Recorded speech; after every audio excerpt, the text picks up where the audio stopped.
world had little chance of finding out, as he did just 2 gigs and then whizzed back to the States. That was in 1975, and he's not made it back since. So the man who filled the covers of both Time and Newsweek remained an enigma to most of us. Last year, while Bob Harris was in the States, Whistle Test tracked Bruce down at a gig in New Haven, and within 10 minutes of him coming off stage, Bob cornered him in his dressing room. I'd like to say, first of all, I mean, I enjoyed the show so much tonight, really. And in the theory of getting back what you put out, I mean, from the audience, you and the band seem to enjoy it so much. Yeah. You know, one of the initial things, I want to have fun. You know, I just started out doing it for fun. And that's a big reason why I still do it. I'm lucky that I can make a living at it now, you know. And the day it stops being fun probably be the day I stop doing it, you know.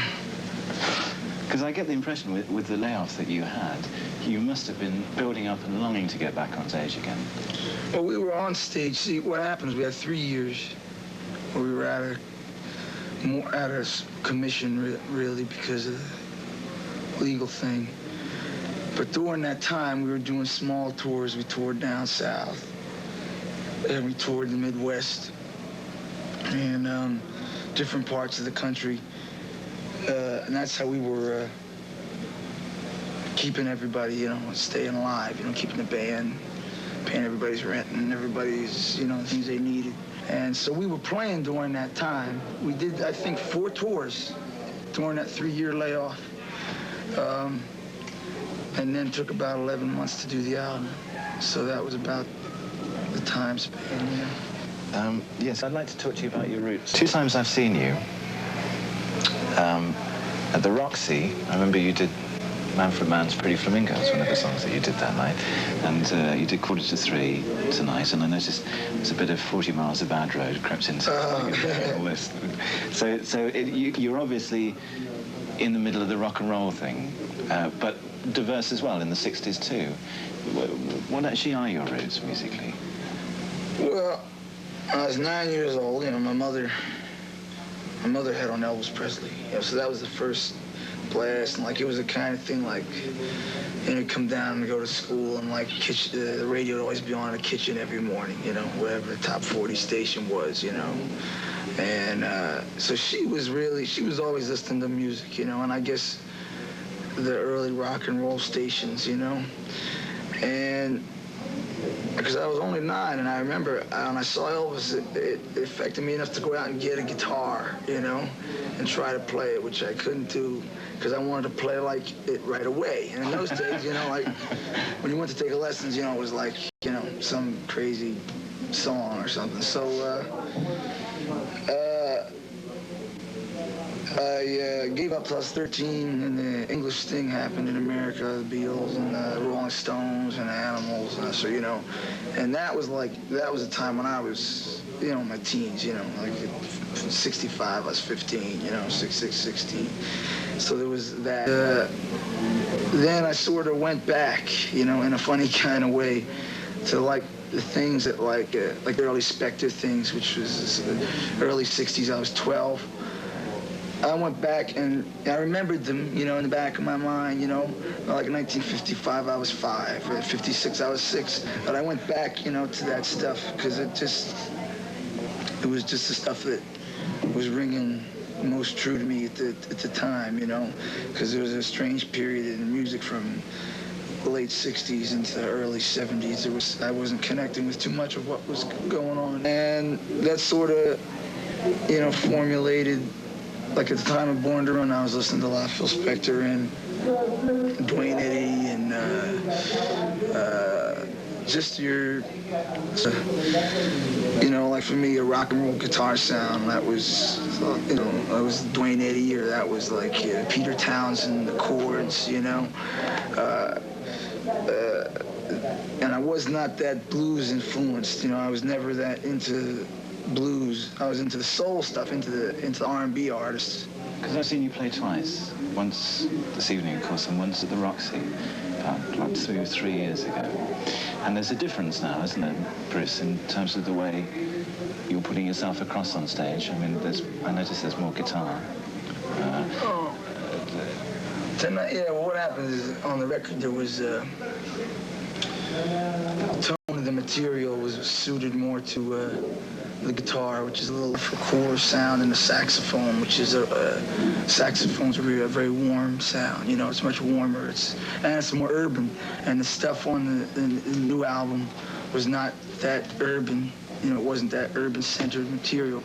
The album was a Darkness album. This was painstakingly put together, wasn't it? I mean, you said 11 months. In the making? Yeah. It was, let me think. It was more fun than Born to Run. You know, Born to Run was really hard. You know, Darkness was, it took a long time, but it was not.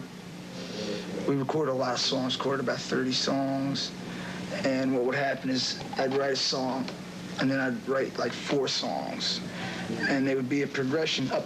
And the 5th song, well, that would be like song number 2 on the album, and then I'd like write 4 more, and like the 9th song, then I'd be at a place where that was like the 3rd song on the album. And meanwhile, all these other songs, they'd be like transitional material, you know, to help you get to a particular place, you know.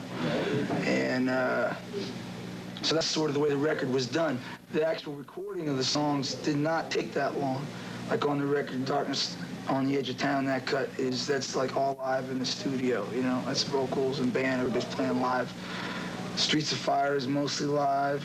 Something in the Night, that was a song that we did very first night in the studio. We did it as a demo tape, and that's all live.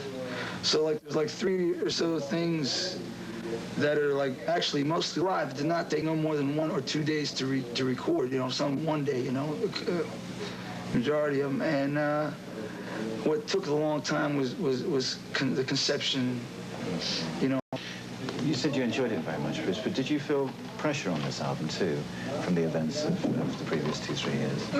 There was a certain pressure, you know. It was like, because I knew that we'd done Born to Run, and like it meant a lot to a lot of people, and a lot of people supported me on that thing. You know, a lot of people in the English press did, and a lot of people in America. You know, there was a lot of like supporters that really helped get it out. You know. And there's a pressure of not wanting to let them down, and you don't want to let yourself down, and you're testing yourself to see, like, you know, what you got to, you know, give. So those pressures are the main pressures that I felt, you know. How did you react at the time to the promotion that CBS put behind Born to Run? Because it was a massive promotion campaign, wasn't it? I think for those days it was, for 1975. For 1970, what is it, 7, 8? It's like what made it seem like a lot was the time of Newsweek covers, you know. And it was a funny kind of thing. Plus, there was a lot written about it. There was a lot written in the press, you know. There was not like a lot of ads. It was like something that it was just focused on by the media in general at that time. So it seemed like I think a bigger campaign than it was. It was a big thing, you know. And to what extent did that affect the way you put together the campaign for Darkness on the Edge of Town? Oh, I went through two periods. It was funny. It was like at first, you know, I said, well, because I got blown away a little bit by the last time because I wasn't ready, you know, just wasn't ready for that whole particular thing, and I confused it a lot, you know, with like I labeled everything as being like bad, like publicity, bad, you know, or that's bad, that's no good, you know, promotion bad, you know, and you know, and what it was it wasn't bad. It was, you know, it was the kind of thing where like somebody like came, saw it, wrote a story about it or something, you know, said they liked it, you know, and you know, we were a good band. We were playing real good at the time, and a lot of people got excited about it, and there wasn't a whole lot else going on at the time either, you know. And in Darkness, there was a point where I said, well, I got an idea. we'll do no ads, you know, like we'll just put it out, put it in the stores and do no ads. And then realized that, like, you know, that I was being like a jerk, you know. I was like, you know, ridiculous because I spent 11 months making an album, right? Which I've been waiting to make for 3 years, you know.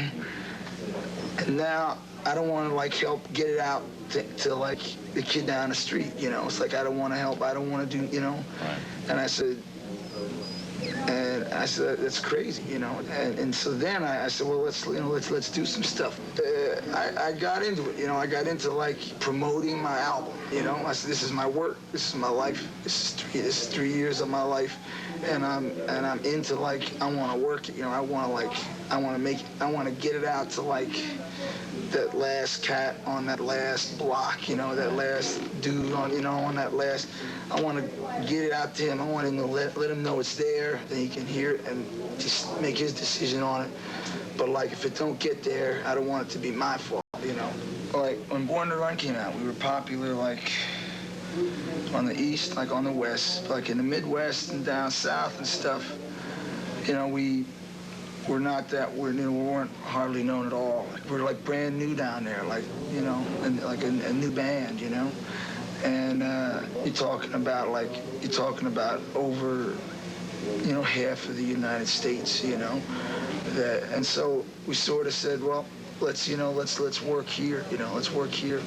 Like we're established in our, you know, well in our own different parts of our own country, you know, so that like. And then I guess we're gonna come over to, you know, Europe and England and stuff, you know. Any idea when that'll be? I don't know exactly when that'll be, you know. It's hard because like when I come over, it's like I don't want to do like 2 dates and like run home or run here, you know. Like, yeah, it's like anything else. I think you have to come over and you gotta play, you know, play the towns, you know, just like the. Yeah. So are you after a hit single now, then, Bruce? Because that's really the only thing that hasn't happened yet. Yeah, I'd like to have one. I'd like to get on AM radio and blast it all across the United States. You know, it's like, you know, that's like, I'd love it. You know, it's like I want to, you know, blast it into them housewives' kitchens, Badlands. You know, it's like that's, you know. I always wanted Born to Run. That was the one thing. It's single, you know, and it never was. And now we got Badlands out, and like I like that song, and I wanted it, you know, I want it on that. When you get in that car, I want it, you know, and you hit that dial. Boom, boom, boom, you know, it's like I want it, you know. I love it, you know. I never heard anything of my own on AM radio. So, yeah, you know, I'd like it a lot, you know.